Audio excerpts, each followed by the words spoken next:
Hi everyone. I hope you're all staying very safe and well in whatever sort of lockdown you are in. I want to take a couple of minutes to talk to you about something that is very important to me.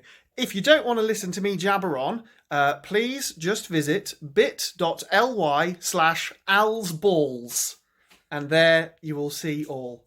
All these lockdowns and quarantines are shining again a big light on mental health, which is something we should always be talking about, something that is incredibly important and I know a lot of people suffer from, we're all discovering. But that spotlight never seems to fall on eating disorders in the same way. This is something that's very close to me, as many of you may know. And it's a huge range of mental illnesses that have the highest mortality rate of all mental illnesses and have been made so much more difficult by all these weird times that we're living in. So if you don't know much about eating disorders, it covers a big range of things, and it's estimated that up to 4 million people in the UK suffer with some form of eating disorder. To put that into context, if you think of 20 people that you know, that means one of those people is probably going through some sort of eating disorder right now. And recovery from any eating disorder is a really slow, difficult, painful process. So to help support the UK eating disorder charity BEAT, in their fantastic work and all they do, I am going bold for BEAT through my own slow, difficult, painful process by having a back sack and crack wax. If that's all you need to hear, please go to bit.ly/alsballs and you can donate. I never really knew anything about eating disorders until I fell in love with an absolutely amazing woman who I'm now lucky enough to be engaged to. Charlotte had been suffering with anorexia in one form or another since she was 10 years old. And as all the pressures of her life sort of squeezed her more and more, Charlotte restricted more and more until her body just couldn't support her anymore. So between 2009 and 2013, Charlotte had 4 separate admissions in an eating disorder unit. But even when she was there, the treatment that was provided didn't really help her. It just made her feel more isolated. It made her feel more guilty for her own condition and made her condition worse.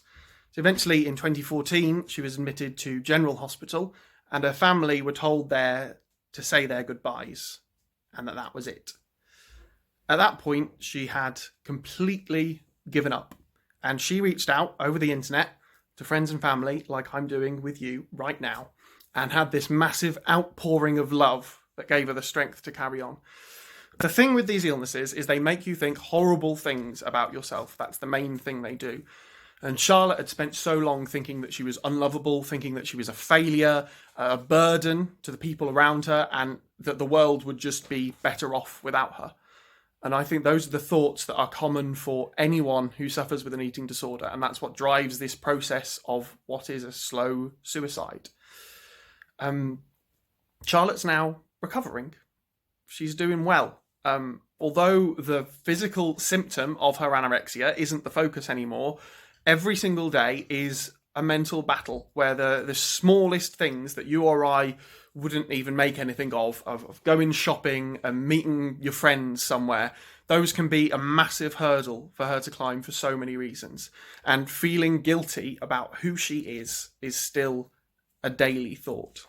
I'm always trying to help and support her in any way I can, and we sort of muddle through, but there is proper professional help out there too. Help for Charlotte and people like her who have eating disorders. So this is BEAT, who are the UK's leading eating disorder charity. Their mission is to end the pain and suffering caused by eating disorders. It's nice and simple. They've got lots of things. They have a helpline that's available all year round for people who are suffering. They provide support and guidance to people like me, friends and family who are trying to aid those in recovery. And they also campaign to increase knowledge of eating disorders and get better funding for better treatment. They do a lot of really good work. So I'm asking all of you lovely people here to help me help them do this amazing work by sponsoring my little bit of personal suffering and donating anything you can to me getting everything down there ripped off. So if you like me, please donate, because this is something that is very dear to my heart. If you hate me, please donate, because your money is causing me intense pain. If you've never seen me in your life before, maybe just chuck me a couple of quid, because then you've done something good for the day. But whatever it is, please, please, please go to bit.ly/alsballs, and that will take you straight to my Just Giving page, where you can give as much as you are able. And then get some drinks in. Join us on the 31st of October, which is the day of Go Bold for Beat, when we will hopefully be live streaming the waxing of my back, sack and crack from the neck up only. Oh, and if anybody out there knows anyone who runs a cosmetics place or does waxing or anything like that, might be willing to donate their time for free to do things, that would be great. Please message me on Facebook. Thanks very much, everyone. bit.ly/alsballs.